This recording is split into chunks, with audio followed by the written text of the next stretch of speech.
I'm really pleased to introduce a speaker from Camden Council with us today. Thank you for that very kind introduction. My name is Fiona Stouges. I'm the Coordinator for Public Health at Camden Council. I've worked at Council for just over 25 years. And with me, I have one of my environmental health officers, Jane Christie.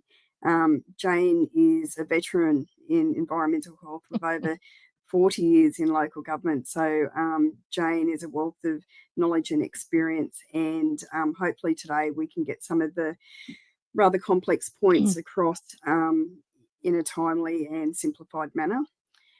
Just before we start, I would like to acknowledge that this session today has been held on the traditional lands and waterways of the Darawal people. Camden Council and myself would like to recognise the surrounding Darug and Gundagara peoples, and we pay our respects to elders past, present and emerging. I'm not certain if everyone can see our presentation. Jane, have you loaded that? There we go. Excellent. Next slide. Excellent. So our session today is about navigating local council requirements around food business compliance. I think the important thing to take away today, if you're trading in another local government area, perhaps Liverpool, Campbelltown or somewhere else, the requirements may be slightly different, particularly for the planning rules. So before you get out there and start cooking or manufacturing food, please go and have a chat with that council. Similarly, please come and have a chat with us at Camden before you invest or spend any money setting things up. But planning rules do vary across councils, across New South Wales. So it's really important that that's the first step, and we'll spend a bit of time on that now. Jane, I'll hand over to you. Thank you. Thank you. Hello, everybody. It's fun to be here this afternoon because we find this a particularly interesting area of our job. We're very much interested in making sure that you do what you do well. So we're going to run through quite a broad range of things. There is so much we could speak on this for days, but in the short period of time that we have, we're going to try and overview a range of important areas for you. And hopefully with that, you will come away with a better understanding of the structure that we're in. If we could start with the next slide, please. Okay, so really important for you that when you start in a food business, you need to understand what the regulatory position is for you. Food businesses in New South Wales are regulated by the New South Wales Food Authority and local government. In the Camden local government area, Camden Council is responsible for all retail food businesses. Now, as Fiona has said, if you're planning to operate in other local government areas, really important that you go and check in with those local authorities to find out what they have as a particular requirement in their areas. We'll look at the regulations shortly, but that's the broad brush. Go to the area that you are in and find out specifically if they have their own requirements. Now, the important thing here for you to understand is that councils, and this is councils in all local government areas, we look after retail food businesses, and retail food businesses covers quite a range. So it's everything from the bakeries and bistros to a delicatessen, a health food shop, markets, mobile and street vendors, takeaways. It's a very, very broad area. The most important thing for you to understand in terms of that definition is that a retail food business sells directly to the consumer. If you're manufacturing food and you're selling to another supplier, then that will probably make you a manufacturer, and a manufacturer would be regulated by the New South Wales Food Authority. In council's environmental health officers, that's Fiona, myself and the others who regulate the food sector, we are authorised under the Food Act to regulate food handling activities, including the premises that you're in and the practices of food handling. Next slide, please.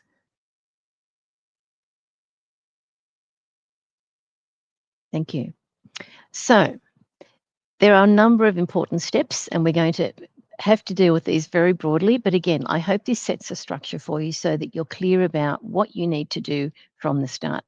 Step 1, you must contact council for local area development and regulatory requirements. There are two areas that you need to get approval in. The first is with town planning, and that is through our duty planner. This is the development approval process. And they're going to ask questions like, is this business permissible in this location? Is it suitable? Is it appropriate? Are there other types of approval that might be required to do the activity that you would like to do? We'll look at the types of approvals that are necessary in a subsequent slide, but always step one, seek town planning advice. The second step is ourselves, the environmental health officers, and we're going to talk to you about the food premises construction and food safety advice. Is the premises constructed appropriately for the activity that you're going to be doing? Obviously, much more complex business activity will have a higher level of inclusions that may need to be considered. Is there adequate space? Now, that's always an interesting one, particularly in home businesses. And are the food handlers appropriately trained? Do they have the skills and knowledge that they need to undertake the food handling activity appropriately? So, get approval. Your food business should have approval in writing. To get that, lodge an application, and all applications are assessed on individual merit. One of the things that is very helpful for you at the front end of your inquiries is to consider whether you might like to apply for what's called a pre-development meeting. A pre-development meeting can give you advice in writing addressing your specific requirements, such as a particular property, a particular type of activity. You can do that for free, and that's an activity that's an application that you can make through Council's customer service area. So you've got approval. That approval is going to ensure that the standards of construction and fit out that you need for your premises will comply with the Australian standards. This is part of the approval process. A satisfactory inspection of your food premises is required before trading can begin. You also need to ensure that you've got good food safety training. The legislation changed regarding training at the end of last year, and all food handlers need to be able to demonstrate skills and knowledge appropriate to the tasks that they are doing in the food handling activity.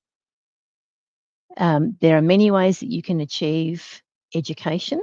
There are many different avenues and providers for that, but you must be able to demonstrate that you have appropriate skills and knowledge. Once you've got all of those things organised and you're ready to get started, you need to notify council that you will actually be trading in a food business in their area. A food notification form is available on council's website. I'm sure other councils do the same. Again, check your local requirements. And then once you're trading, there are ongoing controls that need to be in place to make sure that we hold the standards appropriately. So there will be inspections. Generally, we only do annual inspections once we've got you established and up and running. There's a whole lot of other things that we need to know. Many of those will come out in the course of conversation with you as we assess the specific activity that you're handling. And some of those things we're going to look at in our next slide. So step one, contact council's duty planner for town planning advice. And step two is the environmental health officer. We have our next screen, please. Okay, there's one back ahead of that, if we could go back one.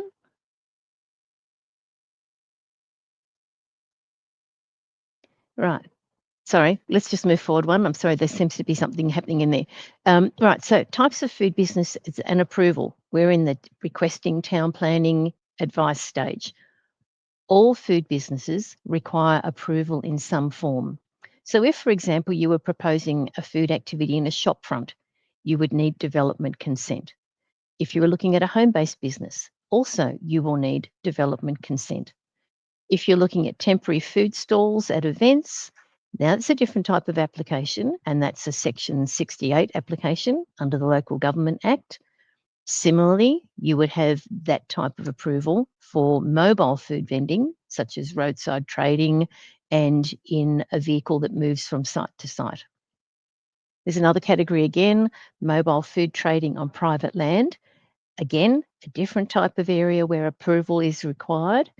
And then there are other operations that include charities, etc., where some exemptions are available. So back to the beginning again, you must get good advice from the front end so that you can be clear about the type of consent that you need to undertake the activity that you're wishing to do. Next, please. Right, now some food businesses also need food safety approvals and licenses from other government authorities. For example, the New South Wales Food Authority is going to be the regulator for manufacturing and wholesaling, which is sales from one business to another business, not direct to the retailer. Local councils will look at things like retail and small manufacturers, temporary and mobile operators. SEP traders have the specific provisions that enable them to drive from site to site and leave. They are mobile food vendors in a different category. You may need to go to the Office of Liquor and Gaming if you're providing alcohol service in your business. You will very likely need to consider the requirements of Sydney Water because a lot of the food handling activities do require specific trade waste disposal provisions. In addition to those types of extra approvals, there is just such a vast range of things that you might need to consider before you launch and operate your food business. Not all of these relate directly to food safety. To assist you covering off a range of things such as tax advice, legal advice, etc., the New South Wales Food Authority offers a range of valuable resources on their site. We've included the link just there, but we can also send that to you separately. Really helpful advice that helps you get all those really sound business foundations in place before you get caught up in the detail and the excitement of what will my shop look like, what will my kitchen be set up like, etc., etc. Really important consideration for you to understand is that all food businesses have to have insurance, because once you start to sell food to the public, there are legal expectations and requirements for what you must do to make that selling activity compliant. You must have coverage just in case something should go wrong. All right, so now that we've got through the basics of the business setup, and I'm sure you have many, many questions on this, and we're happy to field those for you later. We want to get into the really interesting part, which is the food safety side of things. So if we can keep moving through, what is the importance of food safety? And this is simply it. People expect to enjoy their food with the assurance that it is safe to eat. I'm sure when you go out, when you engage with other people, your expectation would be that whatever the event, whatever the activity that you are a part of, you want to be able to engage in that and come away well. We don't want to have problems where people's expectations or their hopes for an activity are going to be disappointed because the standard of food quality was diminished. Good food safety can protect consumers from illness and even death from the unsafe food. It can protect your business name and reputation, and it can protect your business from financial loss. Safe food handling is not a choice, it's the law. So the law, as it looks, and we'll move into the next one now, is regulating food safety. This is a complex table, I appreciate that, and you'll have plenty of time to look at that again afterwards. It just shows the hierarchy of the legislation and standards that apply to food safety. It all sits under the banner of the Food Act and the Food Regulation, which is supported by the Food Standards Code. The Food Standards Code has 4 specific chapters that address specific areas of setup, food safety practices, general requirements, food safety management tools, premises construction and equipment. Supporting premises construction is an Australian standard that talks about the design, construction and fit out of food premises. All of these things we will take into consideration as we assess an application to use particular premises for safe food handling. In addition to that, Camden Council and other councils will have policies that relate to how trading at events and from public places can occur. And then, as I mentioned before, there is another whole provision that comes into what's called a state environmental planning policy that enables people to have mobile facilities that enable them to drive on and drive off of private premises for sales. Right. So when food safety goes wrong, let's assume that all the regulation is in place and that the front end of your business preparation has occurred. You've got your approvals, you've fitted out your premises, and all is compliant, and you're hands-on now, and you're making food. When it goes wrong, let's look at the next slide. When food safety goes wrong, there are so many possible implications. Food poisoning in Australia is estimated to affect over 4.7 million people every year, resulting in about 47,900 hospitalisations and 38 deaths and 6.5 million lost workdays. It's huge. Foodborne illness costs the Australian economy around $3 billion each year, and that's up from the $2.81 billion in 2023. That's a really unfortunate result. We don't want to see that kind of increase in any area of negativity. But as you can see, in a short space of time, foodborne illness has cost the country a lot in dollars and in human cost. In New South Wales alone, foodborne illness costs approximately $1.25 billion every year, including $879 million in public health system and economy, and approximately 2.1 million lost workdays. Now, all of you people are hoping to engage in the food sector in New South Wales. We really, really want to support you to make sure that your engagement in food does not contribute to any of these negative outcomes. In food production, there are products recalled from sales, and they are recalled on the basis of a number of possible failures in the quality of the product. The main cause of recall is undeclared allergens. We'll talk a little bit more about allergens in skills and training. It's another whole area that you very much need to be aware of. Now, the statistics show that incorrect food handling practices in retail and hospitality food businesses account for up to 50% of foodborne illness outbreaks in New South Wales. That's a staggering percentage of cause, but it means that there are avenues that we can teach into and work into to help reduce that. So unsafe food has been linked to poor food hygiene practices or mistakes made by people handling food and equipment. And there are ways that we can deal with that. And so we are going to deal with that.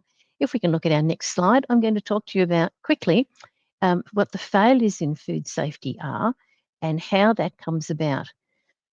In New South Wales, the New South Wales Food Authority studied foodborne illness incidents in commercial and home activities in Australia and the USA and found that there were reoccurring problems that contributed to the majority of these illness incidents. And to summarise them quickly, they are poor food temperature control, poor handling and storing of cooking of eggs, cross-contamination, low standards of personal hygiene, poor cleaning of food processing equipment and surfaces, and not purchasing food from safe sources.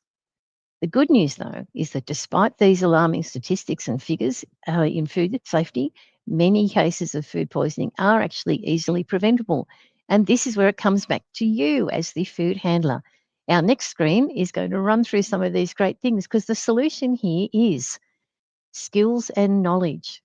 Food handler training, skills, knowledge, supervision, practice, all day, every day. This is your area of expertise now. In addition to cooking great food, we want you to do it really well. And the way to do that is to have the right skills and knowledge. The step one, just about every business will need to appoint a qualified food safety supervisor to your business and give them the authority to instruct other food handlers within your business. If you have the training, if you have the knowledge, your role is to impart that to other people engaged in your business to ensure that we upskill and raise the standards and practices of everybody in the business. You need to ensure everyone who handles unpackaged, potentially hazardous food has the right skills and knowledge in food safety and hygiene before they start handling food. Please don't think that this is something that you can acquire on the job. You can improve your skills and knowledge and practices on the job, but you need to start with a base level of good skills and understanding. Now, something has gone astray in the way that slide is presenting at the moment. So you may not be able to just focus in on those QR codes because there seems to be that overlap with the text. But in the documents that you will get, those QR codes provide you with a range of free food safety training courses that meet a range of different requirements. The first one, the black one, is the New South Wales Food Authority resources, a huge amount of material on their website that can point you in the direction of specific food production techniques, general cleaning and sanitising requirements, information about how to set up your business, as I've already mentioned, all sorts of things. You could dive in there and be there for a long time. There's a lot of helpful things. The next one is from a private organisation, and it's called I'm Alert Training. I think this is an excellent training tool because once you've logged into this site, you've got free access for a lifetime, and you can come and go and read through the chapters, do the assessment, and refresh your skills. It's great if all of your staff or all of your team that are working together can do the same training because you can keep coming back to the same source. You will then develop that common level of understanding, and together as a team, you can keep building those skills collectively. The next one, the blue one, is Food Handler Basics Training. That comes from the New South Wales Food Authority. That's a really basic level of training. It may be suited to some people, but for others who have more complex roles in your business, you'd be better to look at I'm Alert. And then the last one there, the green one, is called All About Allergens Training. This is excellent because you really need to understand the very real implications of allergen awareness and not knowing how to make separation between certain types of food that we know are going to cause many people allergic responses. This is a really good one. So I would encourage you to have a look at that, whatever level of activity you're doing in a food business. As I said, good news, they are all free. They're all accessible off Camden Council's website. Not sure that you will find in other areas, but certainly you can access those from ours. Now, because we've covered so much ground, and it probably seems like we haven't, but we really have covered a lot already, what we can't do is a lot of detail on safe food practices, but we've tried to summarise this for you with this great little video called Food Safety for Retail Businesses. And it's just a little hands-on of some of the key points that you will need to know as a food handler. We might just quickly run that now, Elizabeth, if you would be able to do that for us, and then we can move forward to questions, and we will try and do our best to answer the many things that you would like to ask us.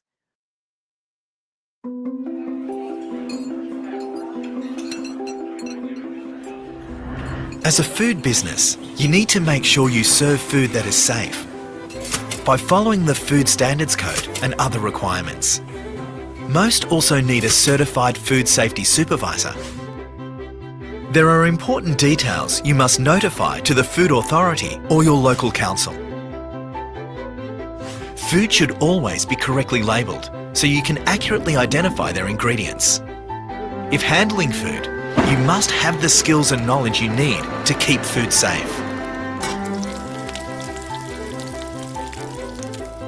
You need to properly control food temperature so food poisoning bugs won't grow, and keep certain foods separate to prevent cross-contamination. Be aware of food allergies that your customers may suffer from. Use a rigorous cleaning regime. Make sure all your equipment is squeaky clean and sanitised. Always maintain personal hygiene. A dedicated hand wash basin, soap and paper towels are a must. Guard against unwanted guests. Cover and store food securely. Failing any of this could make your customers sick and lead to fines, court prosecution, and listing on the authority's name and shame register. Remember, doing the right thing is in yours, ours, and the customer's best interests.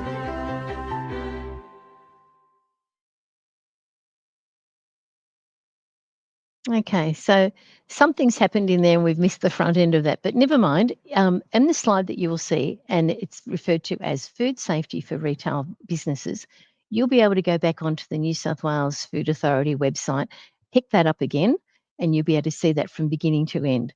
While you're there, I have no doubt if you search videos, you will find yourself lost in a whole range of helpful training videos that will just perhaps even encourage you to think differently about some of the things that you might be planning, that might help you to understand practices that are helpful or not helpful, and help to equip you to do what you're going to do well. At the end of the day, while council is the authority and our role is regulation, and we do need to do regulation at times to bring non-compliances back into line so that we can protect food safety correctly. Our aim is to ensure that your business is set up well, that you are equipped well, and that your business runs well. So work with us, and our plan is to work with you to get you into the right place to do the right thing. We do have lots of experience between us, so we've seen lots and lots of different activities set up in many different locations. We've seen things that work and things that don't work.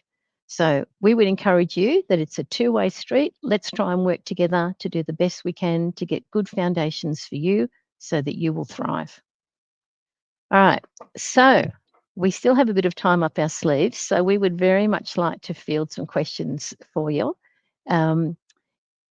If you would like to start that, Elizabeth, are you going to coordinate how those questions come through? Yeah, so I'll bring Lucy up the stage to take on from here. Thank you so much, Fiona and Jane. Your section was really, really wonderful. So if I'm to put it in this way, I would say it's a case of someone seeing a 6 from one angle and another person seeing a 9 from the other angle.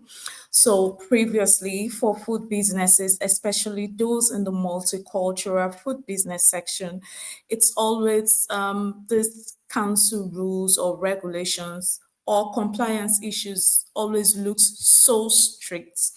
But when you were showing us your slide, one of the things I caught, I don't know if any other person caught it with me, was where you gave a staggering figure that 4.7 million people suffer from food poisoning, and that has resulted to 38 deaths. So when you look at this number, you can see that, yes, there's a reason why the government is really pertinent about council regulation and rules. And it's not just to make life difficult for small businesses or those who are about to start, but because they really want to bring out the best for you. So I really appreciate, and it's really an eye opener. So before we take the question, Q&A section, I just want you to please start dropping your questions in the comment section. We'll bring Elizabeth shortly to tell us about the body program before we take the Q&A section. Elizabeth, over to you. Thank you very much, Lucy. I'll just take this off. All right, thank you everyone. And I hope you've gained one or two things from, not even one or two, I hope you've gained a lot of things from this and council regulations and the why of it. It's not looking, as, difficult or confusing as it was for you in the past. So for the body system at the Multicultural Food Hub, it's a system that allows you to connect with voices of experience.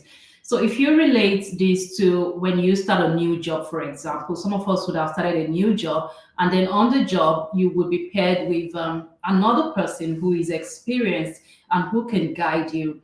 So that person who is guiding you is not the authority. Basically, it's not like they have any serious authority over you or anything. It's just that they know the terrain and they are guiding you and showing you how things are basically done, in the area, and how you can easily navigate and hit the ground running on the job. So the same thing for us, migrant entrepreneurs and multicultural entrepreneurs. So if you've just come into Australia, maybe within the last 15 years, you didn't grow up here. So there's some things that will be so confusing, so daunting to you. And sometimes those things could stop our dreams because we think, oh no, I can't do this. Oh no, this is too much. Oh no, this is different.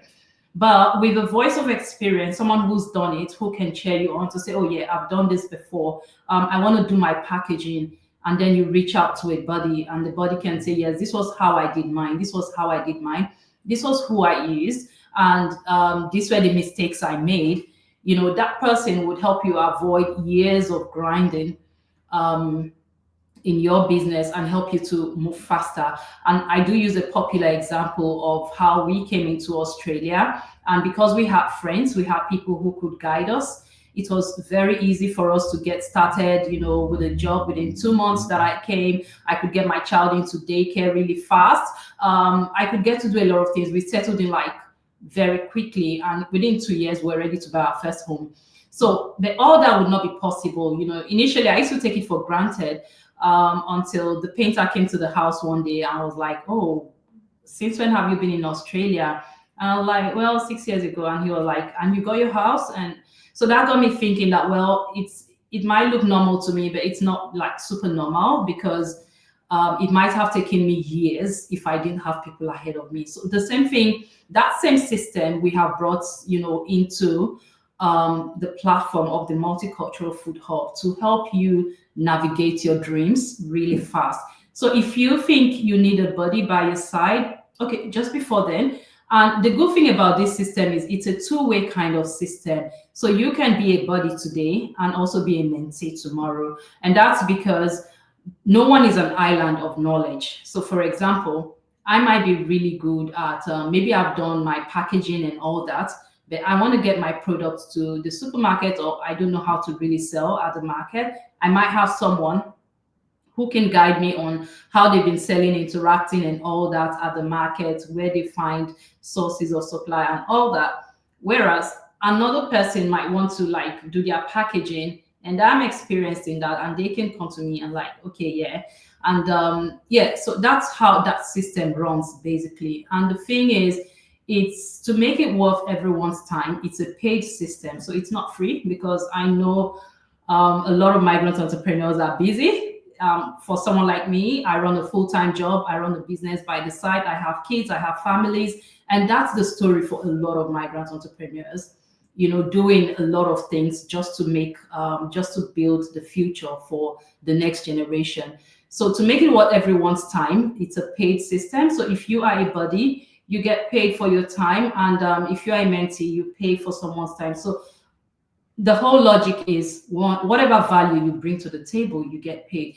I'll play a little video, a very short video, 1 minute, and then we can learn more about why the buddy system came about. Not why, but how it runs basically. So yeah, I'll bring that up and we'll take the question and answer session afterwards. Thank you. Dami loves to cook. She learned from her grandmother back home. Now she cooks for neighbors and dreams of one day doing it for the world. But dreams can be heavy when you're doing it all alone. She's talented, but tired, motivated, but stuck, visible, but not seen, labels to design, markets that barely pay off, grants she doesn't understand, questions no one seems to answer, compliments without commitment, and a bank that just says no. It's not that she's not good enough. It's just that no one's shown her the way. So one night, her eyes close. The baby sleeps, the house falls silent, and Dami dreams. Not of what's wrong, but of what could be. She finds a buddy, not a teacher, but a fellow traveler. Someone who gets it, who's been there, who walks beside her, step by step. They talk, they share, they show her shortcuts. They remind her she's not crazy, she's courageous. Soon she's cooking in a shared kitchen, getting feedback, trying new things, going to meetups, and seeing her own story online, shared by people who finally see her.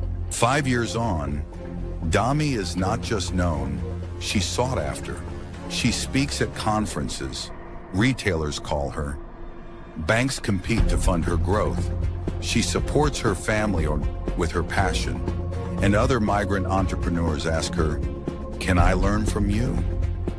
10 years later, Australia is different. Her food is now part of the nation's flavor. Her daughter helps serve customers. Proud of her roots, a cultural food hub bears her name. Fusion dishes inspired by people like her are served in cafes, school canteens, and even on Australia Day menus. And then, Dami wakes up. The baby still sleeps. The kettle hums. The morning sun pours in. But something has changed. Something has shifted. Because now, she's seen what's possible. And she knows it's closer than she ever thought. If we build it together.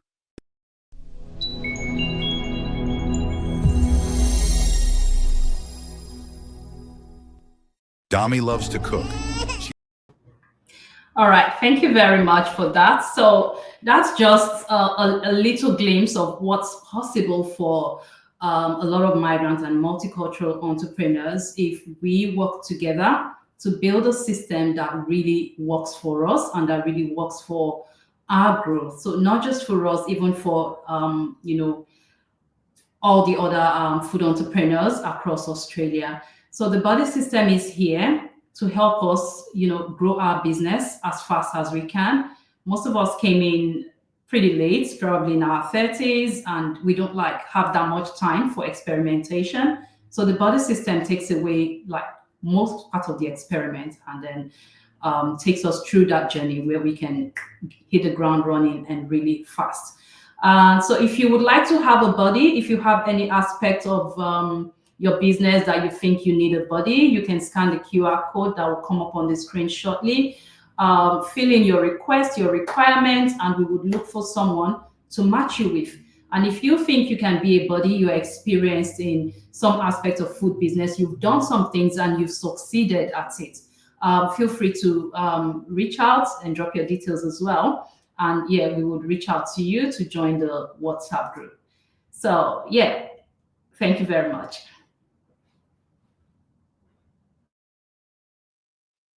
Thank you very much, Liz. We really appreciate that. And now we can move on into the question and answer section. I can already see the comments is buzzing with all our questions. So Jane and Fiona, either of you, the floor is yours. You can start taking the questions. I think GT, you just help us highlight each of the questions on the screen. Okay, yeah, we have the first one. Jane, over to you. Okay, so one of the first things that I wanted to just speak to you there about was from Elizabeth's illustration of packaging, choosing packaging. One of the most common problems that we have in the production of food these days is people not identifying ingredients. Ingredients are absolutely critical to people's food safety because if you have allergens and these are not declared on the packaging so that people can be informed when they're making their choices and purchases, we could have some really, really dangerous outcomes. So again, I encourage you to go back and have a look on the New South Wales Food Authority website. They have a whole program there that will enable you to develop compliant labelling for your products so that you can ensure that all the required declared allergens and ingredient wordings are put in there correctly. So let me encourage you, if we can't get to your questions this afternoon, there are going to be many answers for you already available. How can I stay updated when rules of food codes change? That's a really good question. We have the same question ourselves at times because things do change often, and there are so many different circumstances. There are key areas. You might recall that I showed you in the regulating structure. We talked about the Food Act. We talked about the Australian New Zealand Food Standards Code and the different chapters. They are pretty stable. They're not going to be changing quickly. And so there's a lot of referencing that you can take from those documents. After that, it comes into policies that may be held by local councils. So you would want to be having a look at those again as part of your front-end investigation of how to set up your business and what's required. How can I get a food safety supervisor for my business in Perth? Each state is going to have its own registered training organisations. So we don't train you in that. That's done by independent training bodies. So I would encourage you to go onto your state food authority and have a look and see what provisions they have in place. They have approved particular organisations to do training that will then be accepted by them as an appropriate standard, and it will enable a certificate to be issued to you that says you have completed an appropriate standard of training.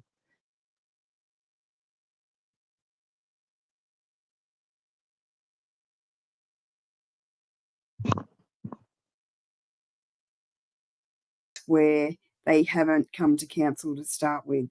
So someone starts cooking at home in the home kitchen, and for some reason, either we receive a complaint because someone's got sick or the neighbours are being affected by it.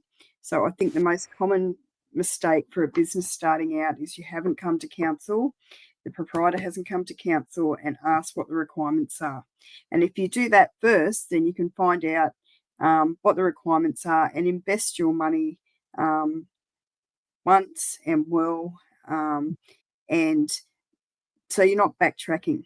So I think that's probably the biggest mistake we see, people starting out not getting the right planning advice to start with and thinking, well, I can cook at home in the home kitchen, which generally, unless it's very low risk food, you won't be able to, or you may require additional sinks and fridges and separate areas and storage to do that. So I really encourage anyone who is already cooking at home or is thinking of doing it to reach out to your local council first and just find out what the requirements are. For those people who are trading at markets and events, so we visit those from time to time, and the most common mistakes we see there are people turning up without hand wash facilities, without a thermometer to check their potentially hazardous food, and to check that it's either been kept above 60 degrees or less than 5. And they turn up also without sanitizer to wipe down and sanitize their food contact surfaces. So we could talk all day about some of the mistakes we see. They're probably, for me, the most common I see that I'm glad I can convey to you, because hopefully you can learn from that. In terms of examples or providers for insurance, unfortunately, because we're from the government, we can't recommend anyone. But I understand that most of the larger insurance companies do offer insurance for small business. So it would be a matter of you making some inquiries with some of those insurance companies. But yes, unfortunately, we can't help in that regard. I believe, and I'm not certain, Jane, you might be able to help with this. I think there is some way on the Food Authority website where you can subscribe to either a letter, a newsletter, or perhaps even when the recalls come out, to get advice from the Food Authority on that. So as Jane mentioned before, staying up to date with the food regulations, we receive emails from time to time from the Food Authority.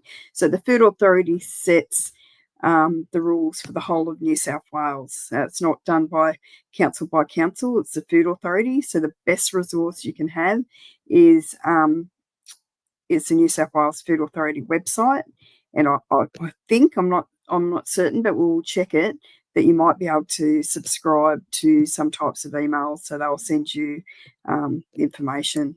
But there are just so many good resources on that website, so many good fact sheets. I can spend hours on there sometimes, but it is very useful information. What happens when you've renovated the kitchen and started trading before informing the council? What do you do? If you can, you stop trading and you contact Environmental Health Officer, and we'll come out and we'll have a look. If you're still trading in a kitchen that doesn't comply, unfortunately, we may need to either issue an improvement notice if there are any minor things. If there are things that will place your customers at risk of foodborne illness, we may need to shut the kitchen until it comes up to spec. But remembering, back in the very beginning of our presentation, the first step is those planning requirements. So the first thing we will need to do is talk to our town planners and our compliance officers just to check that you can do what you're doing there. And then if it's a matter of, yep, you can do it, but we've got to work out, do you have sufficient sink, do you have a hand wash basin? Are you able to separate your foods from your normal domestic supply? Can you keep the cat out of the kitchen? All of those types of things we will work with you on. But if you have started trading, I would suggest that you cease for now and contact council as soon as possible, maybe tomorrow morning, call our switch and lodge an inquiry, and what we call an environmental health officer inquiry, and one of my team will give you a call and we'll start working through that with you. I think honesty is the best policy, so if you have done that, we will try our best to work with you, but I would encourage you just to cease trade until we get the kitchen in order. We give you that advice and we'll work through it with you. If I could just add one more thing to that too as well. If you don't have the appropriate approvals to be running a business in food, then you won't have the appropriate insurance. And if something does go wrong, and you need to be very mindful that it's quite a tough world out there in social media. People are either fans of activities or sometimes they will post comments that are not supportive. And when trouble looms, you need to be able to demonstrate that you have checked all the right provisions to run your business safely and with approval. So step 1, get your town planning approval right. Step 2, make sure that you've got your food premises fitted out correctly and that you are running your practice with good food hygiene, good food safety procedures in place. Because no approval will mean no insurance, and that will be a terrible place to be in if somebody asserts that there is a problem with your food. Yeah, I have to agree, Jane. That's a very difficult position to be in. So by all means, please give the council switch a call tomorrow. If you're from Camden, if you're from another local government area, call that council tomorrow and just get the ball rolling so we can get things in place. We really do want to work with you. The next question from Elizabeth: do you have to contact the council when you're still experimenting or testing your ideas with close friends, family and community members? That's an interesting question. So the definition of sell food is very broad. It's an extremely long definition, and it will cover things such as bartering. So if you're swapping goods and services with people, so it doesn't have to involve actually handing over dollars. So there may be a requirement for you to have approval, even though it's not the traditional sell, you're not taking money. You may actually require council approval to do that. And let's remember, at the end of the day, the reason the legislation's there is to protect the public's health and safety. It's so people don't get sick. So, maybe just have a chat with us to start with. And people do start out very small, and if they're doing something very, very low risk, it might be okay if they're not selling it. But if you're generating full meals with potentially hazardous food, it's quite probable that you do actually need those approvals in place to start with. So it may be a matter that you need to look at a different kitchen, a different commercial kitchen that might be hired out, or a community hall that has a commercial kitchen. Not all community halls do. You may be able to find something like that to do your trials, or a kitchen perhaps that isn't open for dinner. You might be able to enter into a lease agreement there. I don't have any suggestions for those places, but by all means, just give us a call. We don't charge for advice, and if you've got some ideas, let's have a conversation about that before you invest any time and money into those projects. If I could just give you a really timely example, some of you may have seen in last week's news that there was, over the last couple of weeks, I should say, really quite a difficult food-borne illness investigation being undertaken in Queensland in the area of Logan. And in that investigation, it started out that 5 people reported having eaten food at a certain location, which was a shopfront food business. And 5 people were hospitalised because they had ingested what turned out to be rat poison that had been in the food. Now, that investigation continued. It wasn't the shopfront facility that had prepared the food. The people who had consumed the food that actually caused them to be unwell had consumed a food that had been homemade and somehow had been sold or exchanged or moved through avenues from the producer to the consumer, and had not met appropriate standards, and for some reason had become contaminated as well. So there's a whole web of things being mixed up in this particular example. But 5 people have been hospitalised because food made in inappropriate conditions, perhaps, or contaminated by means that are yet to be determined, have happened on somebody's watch. So what we really, really don't want to happen for any of you is that things have been done in a way that has amounted to the food quality being compromised, food safety being brought into question, and people becoming really unwell. So all of these things that we're putting in place for you today to try and support you in your activity are there for good reasons. Legislation is not meant to stifle your creative style, your food flair, or your interest in presenting things in a new and wonderful way for the community. They are there absolutely to ensure that what you do, you do well in an appropriate place, and we minimise to all possibilities the risk that the food that you produce is not safe. Thanks, Jane. So the next question again is one about insurance. Insurance in the most approvals isn't something for council. Again, that's something you'd need to take your own advice on, maybe from your lawyer, just to make sure you're covered correctly. The only time council requires you to have insurance, so insurance is regulated elsewhere, and if something goes wrong, that you can cover your costs, or if you get sued, potentially it may cover that. You'd need to look into the terms of that insurance. But if you're trading at a council event or trading on council land, then council will require public liability insurance before we permit you to trade. And that's normally $20 million. And it must cite in that insurance paperwork that you're preparing food and the type of food you're doing. But again, insurance, aside from that public liability insurance of $20 million, isn't a matter for council. That's something for you to ensure with your legal people that you've got the right type of insurance to cover all aspects of your business. Is there another?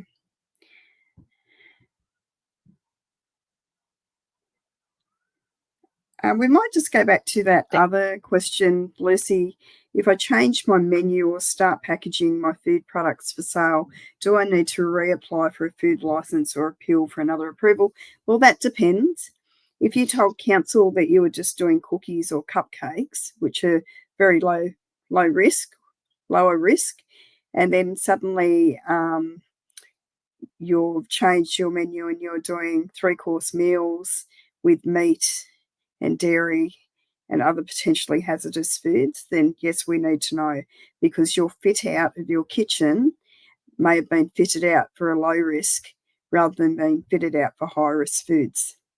Mm. So again, that would be a phone call. Before you start doing that, council needs to come, when you have an idea, have a chat with council before you spend money on and time on changing your product. We do see that quite often, that home business will evolve, but you need to be really careful if you're doing it at home. It may not just be the food safety requirements that change. It could be the planning approval that changes as well. But it will depend on the type of product you're doing, the quantity of product you're doing, and who you're selling it to.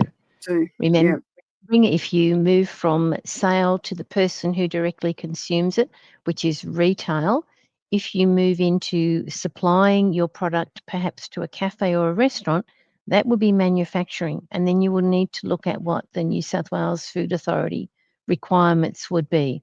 So as we said before, we're here to help you do well at what you do, but you need to be open about the paths that you're taking, so that we can ensure that the right information and the right pathways are followed to keep things running in the right direction.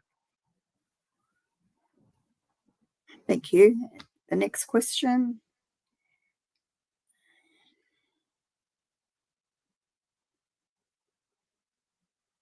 Yes. Yes, you can get council approval, potentially, depending again on the nature of the business and the food you're preparing and the town planning requirements. But potentially, that's how a lot of shops run. The shop proprietor doesn't own the building; they rent it.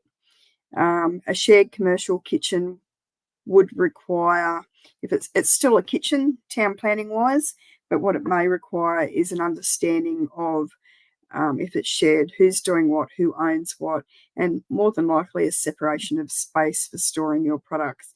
So that could be a separate fridge, it could be separate dry stores. It will just depend on, again, the quantity of material, how frequently you're there.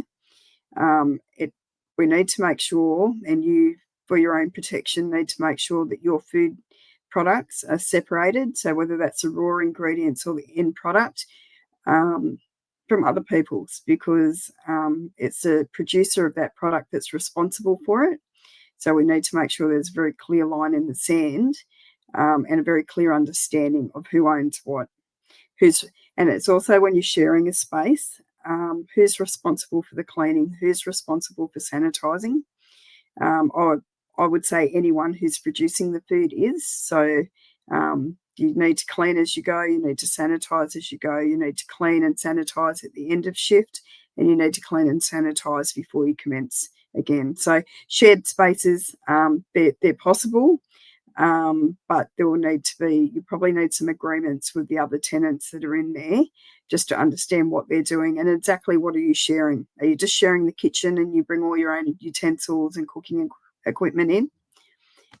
That's up to you, but again, something we can assist with if you've got some ideas, or you've got a friend potentially who's wanting to do another type of cooking and food preparation. We can definitely offer some advice in that space. Jane, did you want to add to that at all? Just thinking in terms of the rental, sometimes we have inquiries from people wanting to start home businesses where they are a tenant, and I think realistically that's a really tough request to put on a landlord, because to do the kind of activities that you need to do for safe food handling, you need to have a certain level of fit out with certain components that are not readily adapted in most people's homes. And then to ask for a landlord to enable those alterations to be made, generally speaking, those sorts of inquiries don't progress after we've provided advice to them, because the cost and the inconvenience becomes just too much. So if you're talking about rental from a home, I would say pretty much the outcome there is probably not going to be successful. If you want to start a business and you're not really sure about committing to the cost of setup, or whether you're capable of doing that setup that's necessary in the premises that you're in, sometimes, as Fiona has said, using an existing approved commercial kitchen, such as in one of our community centres, if it's available, is a really good starting point where you can test your skills, you can test your capability, and then maybe grow out from there. But trying to make adaptations of a home or a business kitchen that you don't have ownership on, that can be really tricky to meet your particular production needs. Again, come to us with your ideas. We'll see how we can work with you. But I don't want you to be, overly heading down a path that we may not be able to help you with.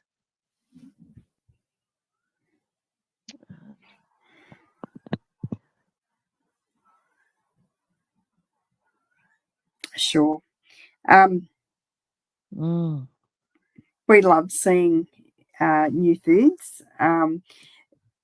What I would suggest, if you can find a video for us, or you take one of yourself preparing that food, that would be useful, or do a list of everything that's required, take some photos of the equipment that may be used, or if you can find them on a Google search, and make an appointment and go in and see your environmental health officer. That would be the way to do it. We need to understand if it is something new, how it's prepared, how, if it's potentially hazardous food, how it's kept at temperature control. But yeah, if you can paint a picture for us, I'm more than happy to sit down, have a look, and help you understand how it fits in to the Australian food standards. Can I also say too that there are particular provisions within the Australian New Zealand Food Standards Code. The ones that I've shown you in that table where we have the 4 sections, that's only part of the Food Standards Code. The Food Standards Code also sets out manufacturing requirements and certain standards of food production that are specified outside of our scope of regulation. So we don't actually regulate the food technology side of food production. What we regulate is the handling and the premises and the retailing of food. So there are huge resources out there if you are wanting to introduce a particular type of food. Remembering that when you're talking about introducing new cultural foods into the Australian environment, those foods may have been produced in the type of way that you're thinking of for hundreds, if not thousands of years. So there's nothing to say that the way in which the food is produced is going to be unsafe. It just may need, you just need to tell us what it is, because sometimes we just don't know what some of those methods are. And if there are particular technical standards set for the productions of certain types of food, then they are things that you'll have to explore within the provisions of the standards. For us, it's about, is the food potentially hazardous? This is our biggest risk area. If the food is potentially hazardous, then you must be able to demonstrate to us how you are protecting food safety using a whole range of things. The most common one is time and temperature.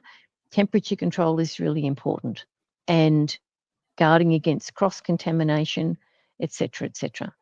Particular food manufacturing processes may have specific set guidelines in other provisions of the Food Standards Code. That's a really big question, that one.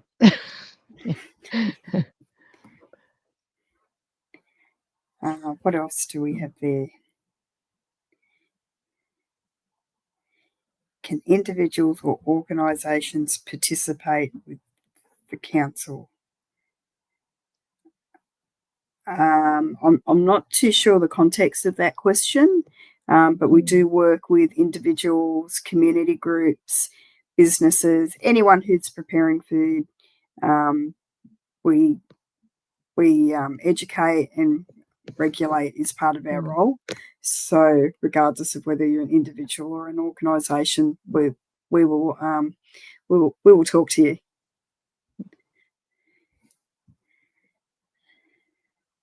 Next question.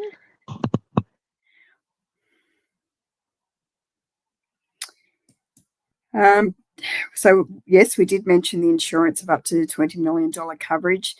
And the question is, does council have any grant or financial support for small businesses just starting out? Not that I'm aware of. Jane and I work in a space that's around regulation. So we're not in that area that would be aware of that. We do have a section in council that works with small business, but I think their role is more rolling out who else has got grants, what state government sections have those grants. So the lady's name escapes me at the moment that's heading up that section at the moment, but you could always call Council Switch and just ask for the economy officer, and just explain you're looking at starting a small business. And I'm sure those officers will have a conversation with you around financial support.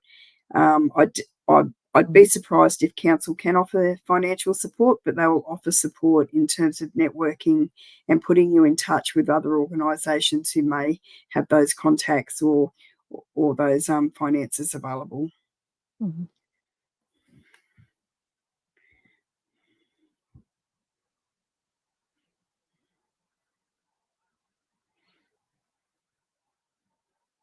Mm. Mm. So there's a few things there before you before anyone prepares food for sale. So remembering that definition of sale is very broad. So if you're bartering, giving away for reward or enticement, they're all things that are covered in the definition of sale. You're required to notify council before you commence trade. So there's an application form on council's website. If you can't find it, we have a whole section on food safety. If you're looking there, it's notification. So prior to commencing trade, we'd require you to put that form in. Once the environmental health officer for that area receives it, more than likely they would give you a phone call. If the food was medium or high risk, then they will ask for an inspection. Yep.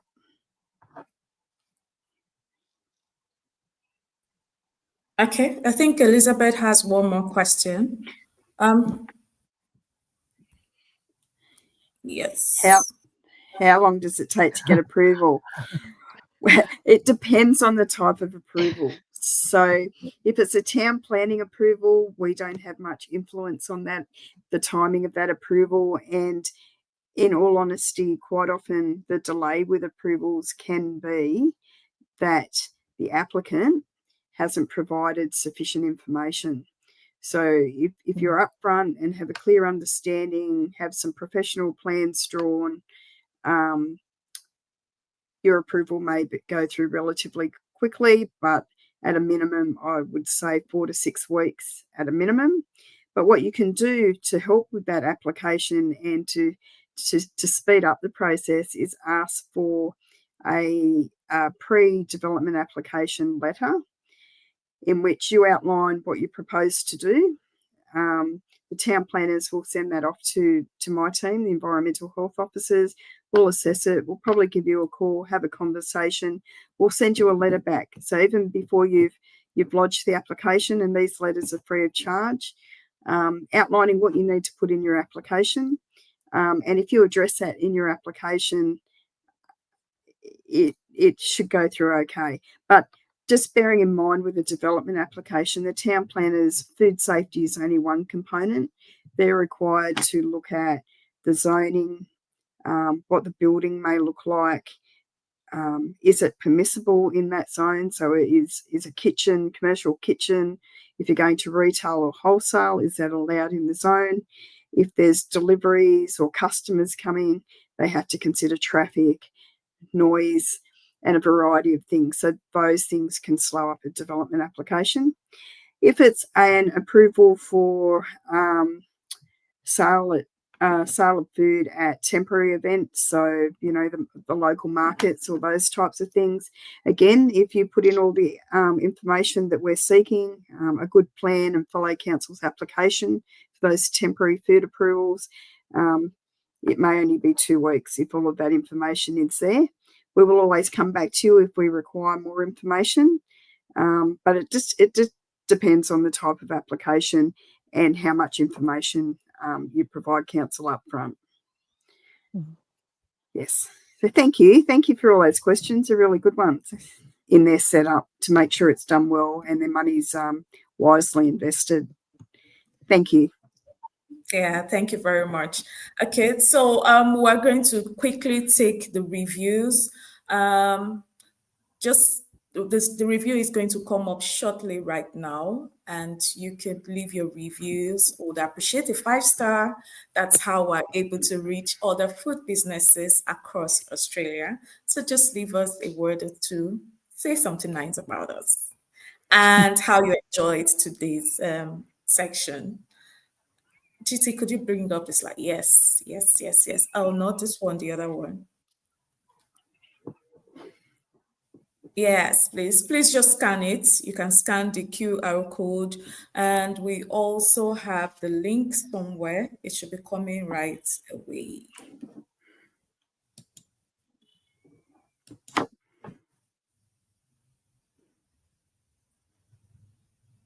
Yes, please, that is it.